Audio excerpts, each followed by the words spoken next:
Fanya mambo yafuatayo ili uweze kujikinga dhidi ya saratani ya utumbo mpana.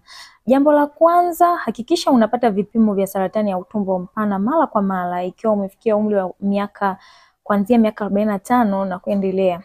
Lakini pia ikiwa katika familia yako kuna historia ya mtu wa karibu kuugua ugonjwa wa saratani ya utumbo mpana, hakikisha unapatiwa vipimo dhidi ya saratani hii mara kwa mara.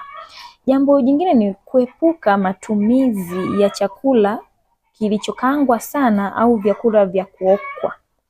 Fanya mazoezi mara kwa mara, epuka matumizi ya pombe pamoja na sigara, lakini pia dhibiti uzito wa mwili wako. Ikiwa una uzito mkubwa au uzito uliopitiliza au uzito usiokuwa na afya, hakikisha unadhibiti uzito ili ujiweke katika sehemu salama zaidi na kujiepusha na kupata saratani ya utumbo mpana.